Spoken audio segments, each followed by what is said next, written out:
Hitman 2-3, this is Hitman 2. What's the status? Over. 2-3, stand by. Goliath, this is 2 Bravo. Request permission to engage enemy paratroopers and attempt to snatch a grid Papa Uniform 259er, 119er. Break. Enemy is unaware of our presence at this time. Over. Solid copy.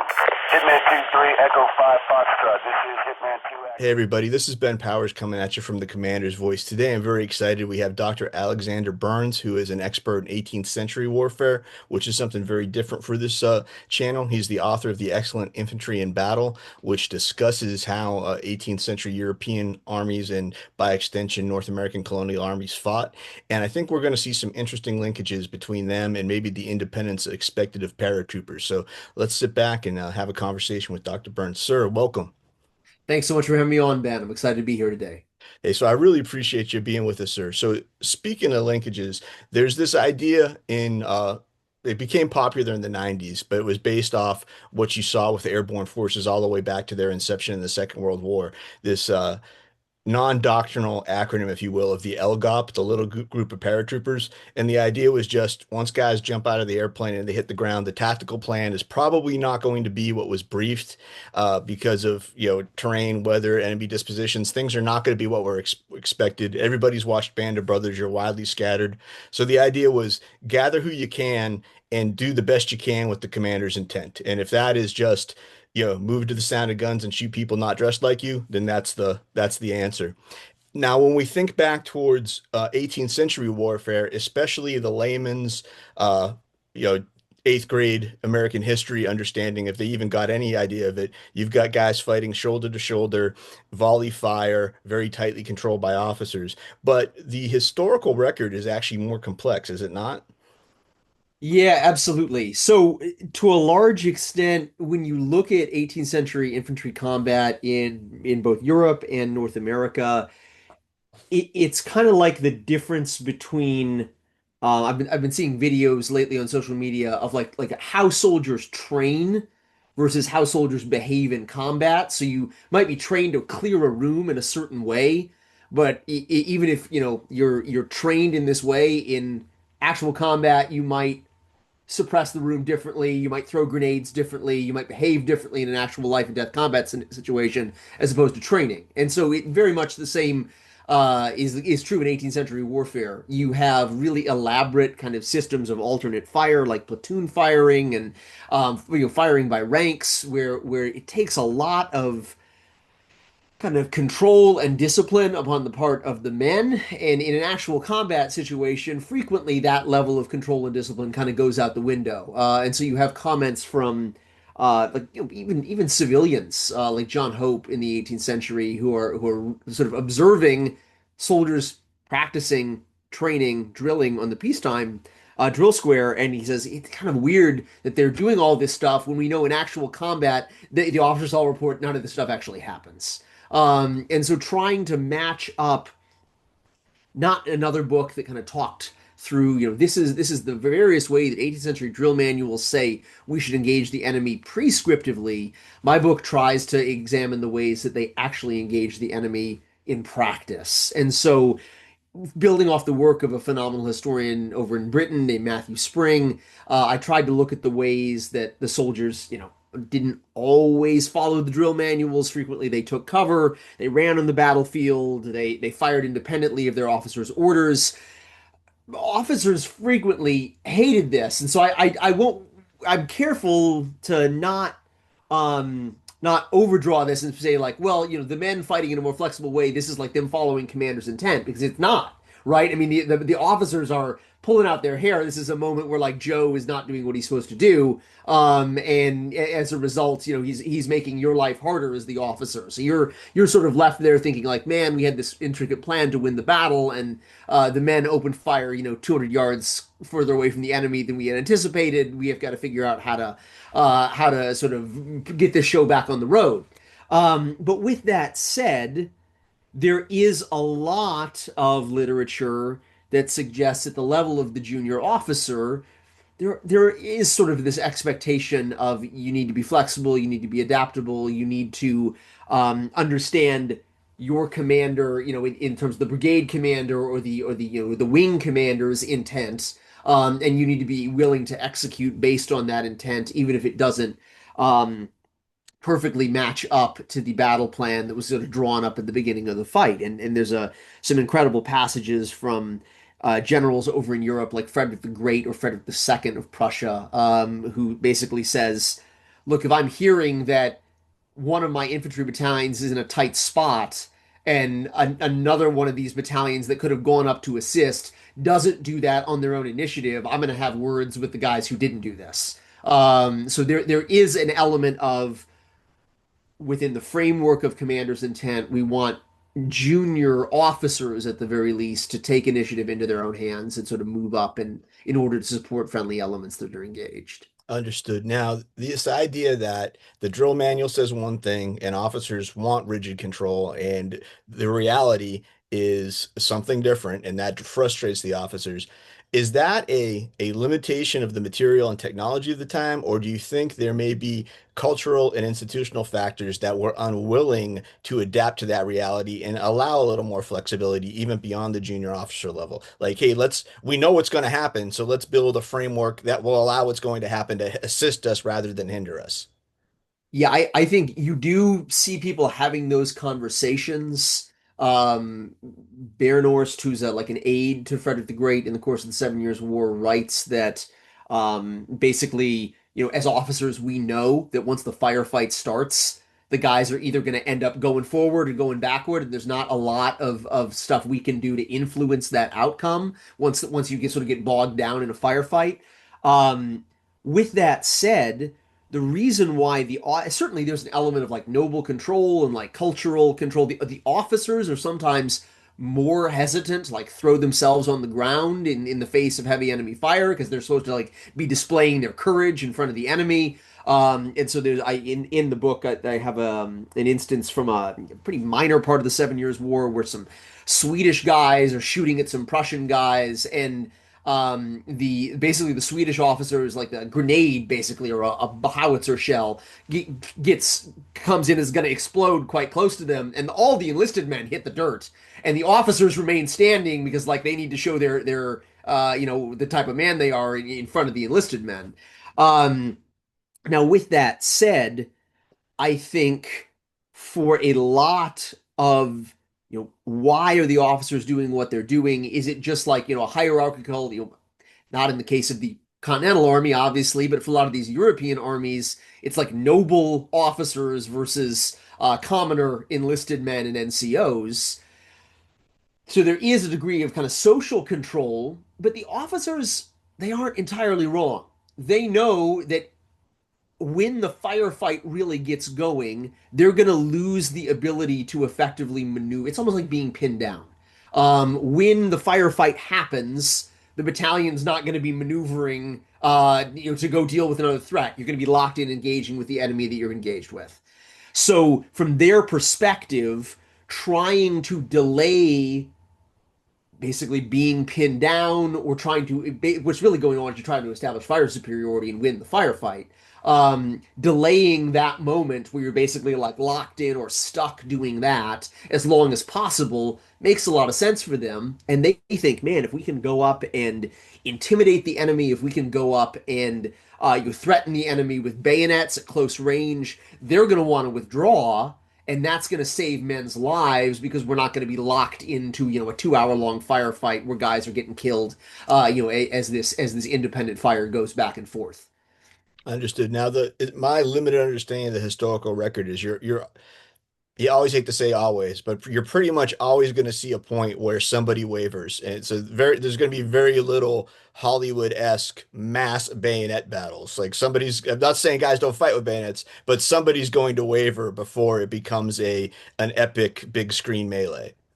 Yeah, that's absolutely right. And so, this is actually kind of a big deal for like the pride of the Continental Army late in the war because for much, and I hope I'm not shattering anyone's universe here who's seen The Patriot, but for much of the American War of Independence, what we call the Revolutionary War over here in the States, the British are like chasing us around with bayonets, basically. They're formed in open order. That is to say, there's about 18 inches or like the space of a man roughly in between each of their files.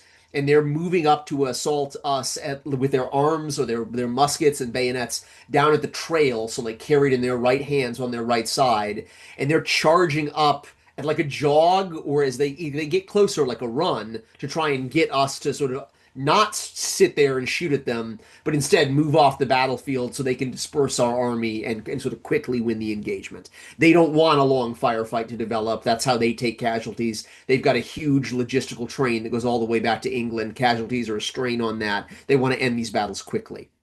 So the British absolutely are coming up to get us with the bayonets. For a lot of these early battles of the Revolutionary War, how it looks is the Americans are firing a couple of shots, and then when the British get within 50 or 30 yards with those big 18-inch long bayonets, a lot of American soldiers are thinking, man, I have a pressing engagement somewhere else. I'd like to be somewhere else right now. I don't want to get skewered with one of these things.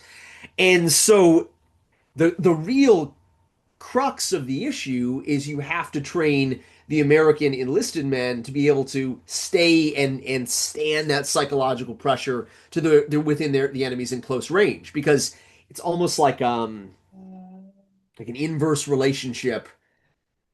Yes, you're getting more intimidated as the redcoats are coming in closer and closer to you, jogging at you with bayonets, but your volley of fire is going to annihilate them better the closer they get. And so you see battles like the Battle of Cowpens, where John Eager Howard, almost as a result of like an accident in the battle, is able to sort of face his guys about and open fire with a volley when the British are like 15 yards away. That decimates the British line. So when you see American commanders say things like, don't fire till they see the whites of their eyes, or George Washington writes like, man, I wish I could just throttle every single American soldier who's wasting his fire at too long a range, that it's not that the officers are wrong. They know that the weapon system and the technology supports a like sort of close range fire. Um, but it's a really hard thing for the men psychologically to do. And so you see finally like as the war winds down in 1781, I talked about cowpens, but at battles like the Battle of Eutaw Springs and even before that, um, there are orders of the day from George Washington basically saying like, I hear it sort of said probably by the French officers, I would imagine, that like the Americans are really great at firepower, but the British are still kind of like more proficient at threatening the enemy in bayonet attacks. And so I want our American troops to display their courage and go right in with a bayonet assault, just like the British have been. And that actually finally happens. This is actually for my next book. I'm working on a book on the Continental Army and George Washington's army. That actually happens at Eutaw Springs. And officers like Otho Holland Williams of the Maryland line say, man, we were able to come right up to the British position with trailed arms, just like the British were earlier in the war, and chase them off. And we didn't fire until after they wavered, after their morale broke, after they sort of fled the field. So it's not that, you know, bayonet fighting never happened. It's not that, soldiers were never injured with bayonets in the course of the Revolutionary War. Obviously they were. But psychologically, it's way easier to pull a trigger and shoot an enemy soldier than it is to drive an 18-inch long bayonet into someone else's body. And so as a result, the for the majority of the war on both sides, men prefer to engage with fire. Even the British. I mean, they don't relish the idea. I mean, they like intimidating us. They like threatening a bayonet attack. But once the bayonet attack actually comes, I mean that's dangerous stuff, and it's a lot easier to chase down an enemy that's running away as opposed to say something like Bunker Hill, where you're going over the top and mixing it up with men in hand-to-hand combat right there behind an entrenched position. So yeah, I would say that's kind of how infantry attacks with the bayonet look and melee looks in the Revolutionary War. Tracking. So you mentioned cowpens, you mentioned Eutaw Springs. So we're here we are deeply entrenched in the Southern campaign now, and a lot of people are like, oh, cowpens is the great tactical set piece of the war. It shows how you mix militia and continentals. Eutaw Springs is a the professional Continental Army showing its mettle. And then you've got something like Kings Mountain, where people would say, oh, that kind of shows like proto little groups of paratroopers almost, with the over mountain men, every man his own general kind of thing. But is that not maybe an exception that proves the rule from the standpoint for people who might, my audience are like World War II guys, so they might Sure. not know a lot of revolution, but this idea that you've got a British force with only one British guy, the commanding officer, the provincial troops under that British guy might not have been as well trained as British regulars, number one. Number two, they were in what seemed like a good tactical defensive position, but they really allowed themselves to become surrounded. Number three, the strength of their bayonet attacks were limited because the fact they were surrounded every time they staged a bayonet counterattack on these riflemen who were approaching them from all directions, the riflemen just melted away until the British fell back, and they would then at some point they were able to achieve their fire superiority and achieve their victory. So that sounds on the face of it like, well, here's an example of this, not ad hoc per se, but this loosely organized militia fighting in little groups, overtaking a professionalized loyalist force. But that probably couldn't happen almost any other place but Kings Mountain in that time because of that unique combination of circumstances. Or am I off on that? Or No, I think you're pretty right. And what we do see is the Kings Mountain is really well known because and I'm not trying to be down in America here. I love America, but like there are a lot of tactical defeats that our army suffers in the Revolutionary War. And so we know Kings Mountain and we know Cowpens because we win those battles. And like those are the ones that it's kind of like fun to focus on as Americans, right? Like no one wants to hear about like another battle that George Washington almost won but didn't. Whereas like the ones we win, it's a pretty clear cut, hey, this is exciting. We're winning. The trouble is there are a lot of battles kind of like Kings Mountain where it sort of goes the other way, right? I mean, battles where there are a small number of American, maybe militiamen, and a small number of British forces, where if all of those circumstances that you just outlined don't align, maybe we don't win in exactly that same way. When you're only I'm not trying to be down on all the militia guys out there because I like the militia in the Revolutionary War is a fun topic. It really exemplifies one of the great American traditions, which is the tradition of the citizen soldier. But I mean, if you read Washington's writings, he says early in the war, like any faith placed upon the militia is like leaning on a broken staff. And I don't know that that's entirely fair. Like I don't think Washington is always right. But if you look at what happened, say at the Battle of Camden, Horatio Gates deploys militia in the battle line there, and some of these soldiers don't fight in the exact way he was hoping for, and we lose the battle as a result, and um, lose generals who come over to Europe to help us, like Baron de Kalb as a result of that. But all of this to say, militia can be really dangerous because the one thing that militia have going for them that usually the British don't always, sometimes they do, but not always, is when the militia turn out in big numbers, like they do at Cowpens or like they do at the battles of Saratoga or like they did after Lexington and Concord, basically it's not so much an army as it is like angry Americans showing up with guns. And they're ready to fight. And they're like there to fight. And so the militia in these battles is almost like a like a psychological force that like once they've come and once they've done their thing and fought, a lot of these guys just go home. If you look at the Battle of Guilford Courthouse, for example, there are 1,000 American soldiers missing in action after that battle. And it's not because we took 1,000 casualties on the battlefield that we didn't recover the bodies from. It's because General Greene has a ton of militia soldiers at that battle, and they fight in the battle and they say, "Hey, I did my bit. I'm going home." And that's not a negative comment on their valor or something like this. That's just how it was kind of thought of in the 18th century as a militiaman. You show up, you do what you were there to do, and the job of winning the war as a whole, that's kind of the regular army's problem. That's not a me problem. And so that when the stars align and you've got a big clump of angry militia ready to go mess some people up, it's great and you love it as a commander. Like it's exactly what you want.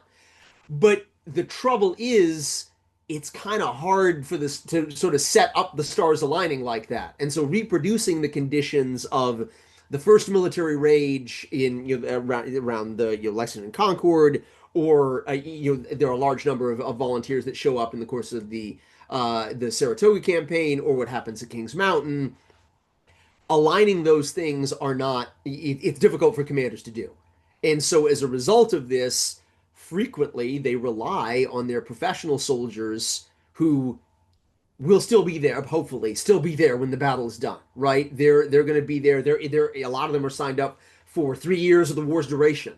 And so they're the force that, for good or ill, Washington has to work with to try and win the battle. They've also been, especially by the time we get past 1777, 78, they've got a lot of training psychologically and professionally to be able to sort of stand up to these British bayonet assaults.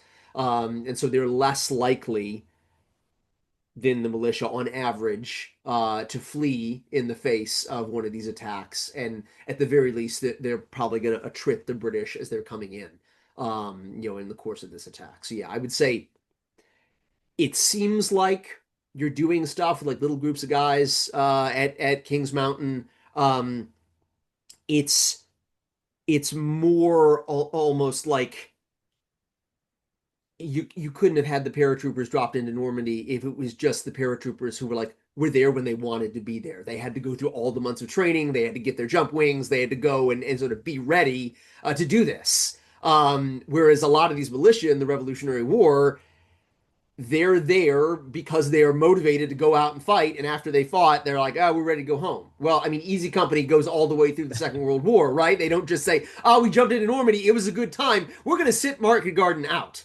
We don't need to be there for that. That's not an option you have as a professional soldier. And it's that type of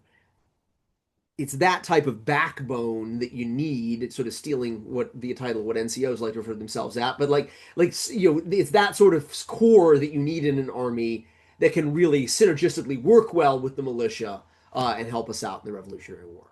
Understood. So when you've got this idea that we're trying to professionalize the army throughout the war because you can only get, you know, militia to be effective, to paraphrase your words, in these bursts of enthusiasm at Saratoga or at Cowpens. The idea that when von Steuben came into Valley Forge and he was going to professionalize the American army, and he does so to a large extent, but he has to understand the psychology of the American soldier and simplify drill regulations, explain the why behind. How much of that is factual to your knowledge versus more the myth of we got to make the Americans sound like they were rugged individuals? Yeah. And also maybe how much of it is factual just because he didn't have a lot of time? Yeah, that's a really good question. So I think if you read that letter from Steuben, first of all, it's a letter that comes after the war. It's not like he's sitting there at Valley Forge writing this question. But we as Americans, because we're individualistic and we like a self-made man who's going to go out and change the world, we read this letter and where he says, in these other European armies, you have to just command the soldiers to do what you want them to do, whereas I have to explain to the soldiers why, and then they go and do it. We read that as like proto commander's intent, like the American soldier is individualistic. He thinks for himself. This is a good thing. In 2025, it is a good thing. If you read this letter, he says this sentence in the context of like a litany of complaints of what he doesn't like about the American army. So he doesn't necessarily mean it as a compliment. That I don't think that necessarily means we should not read it as one, but he does not necessarily mean it as a compliment. That's the first thing I'll say.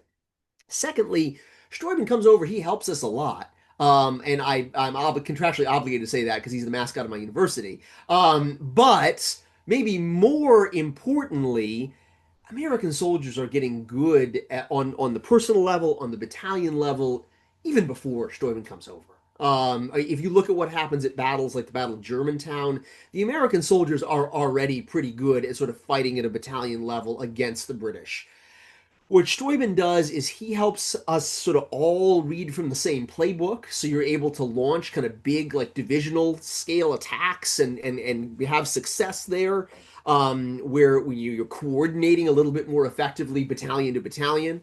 Um, he's also, because he comes from the Prussian army where this is standard practice, he's really good at getting the soldiers to psychologically accept this potential task of fighting with the enemy with bayonets. And you can see kind of the difference. I talked about the positive examples at Utah Springs and late in the war, but in 1777, the Marquis de Lafayette is wounded at the Battle of Brandywine because the soldiers see the British coming on at pretty close range, and he's like, we had to really tell the guys they had to fix their bayonets, and we like tried to get them to go and fight with the British in melee, but they ditched me, and then the British came through and stabbed me in the leg with a bayonet. And so like the Marquis de Lafayette's having a really rough time because the American soldiers maybe aren't psychologically ready to go mix it up Mel Gibson style with the British in some of these battles. But what Steuben does is he comes over and institutes what had been standard practice in the Prussian army since 1741 into our American army, which is the bayonet is always fixed. You don't ever take your bayonet off. You're mounting guard, you have your bayonet on. You're cleaning the weapon, you have your bayonet on. It's a permanent part of the weapon. And so this is kind of helpful for the soldiers because they start to think, oh, the bayonet is not something that like we kind of have to do in a moment of crisis. The bayonet is something that's always there. It's always an option. The sight of the bayonet always being present kind of prepares the men psychologically to go out and do what they need to do in the later stages of the war. Tracking. So you mentioned Germantown, where the American Army is starting to get good at the lower tactical individual level, and then Valley Forge, Monmouth makes not Monmouth, Valley Forge, von Steuben makes his appearance, and then we roll into Monmouth in 1778, which is the famous tie that should have been a victory kind of thing, depending on how you look at it, or if you look at it from a British perspective, it was a rear guard action that we were quite successful at. But the in terms of the professionalism of the American Army, though, I think that kind of bookends lower tactical individual up to division level operations. But that army never really got to fight in a major conventional battle post 1778 until maybe 1781 Yorktown. My question to you, and this is almost a personal one, I apologize to my audience. Doctrinally, if we can use the term doctrine, it was probably the same type of army that von Steuben produced that fought at Monmouth. But in terms of individuals, were was there even a critical mass or a significant minority of troops who might have been trained at Valley Forge who were still in the army by the time they went to Yorktown? That's a really good question. Yeah, I'd have to look at the returns to tell you with certainty, but there are absolutely veterans who are there at Monmouth who are still there at Yorktown. I mean, um, even folks like Joseph Plum Martin, who's a famous enlisted diarist in the Revolutionary War. He has a very, very vivid description of the Battle of Monmouth. He talks about like aiming directly between a British soldier's shoulder blades and like pulling the trigger and kind of like psychologically what that means to him. He goes on to talk about like the assaults on redoubts 9 and 10 at the Battle of Yorktown. So he's there at both. So there is kind of this core of long-serving professionals that I would say is probably there by 1778, still there to some extent by 1781. But I mean, to kind of get back to Steuben, he complains a lot that he's got to like remake the whole army every year. So you get a new batch of recruits each year. These guys don't really know what's going on. He's got to kind of train them from the ground up. And so there are differences between the individual. It's almost like in the 18th century you have a different army every year to some extent, right? Because you have the guys coming in and out of the army. And I guess you could say the same thing in say the Wehrmacht in the 1940s, right? It's a different army in 1945 than it is in 42, obviously.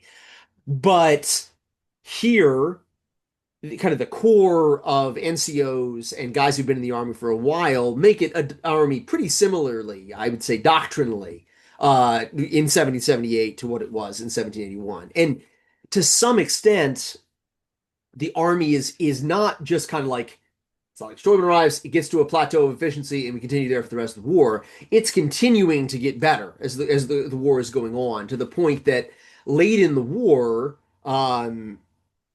the French review, or they like their French officers are observing our army as it's being reviewed at Verplancks Point in September of 1782.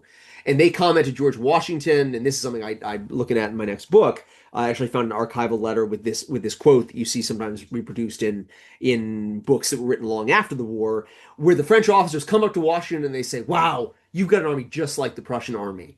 And that doesn't necessarily mean a lot to the average American today, but that would be like, maybe us training the Afghan National Army and someone coming up and says, "Wow, these guys look just like Americans." Like it's you're the paradigm. You're like the paradigm army of the day. You are the you're at the level. You've gone from like an insurgent band of guys who are like they kind of know what's going on to you're matching the paradigm army of the time. You're up there kind of with the level of the great powers in the type of military evolutions that the troops are able to execute. And so in some ways it's not sad because more American soldiers don't die in combat, but in some ways it's a little bit odd that we have like the best army that we probably ever have in the Revolutionary War in 1782 when it's not going to really fight that much anymore.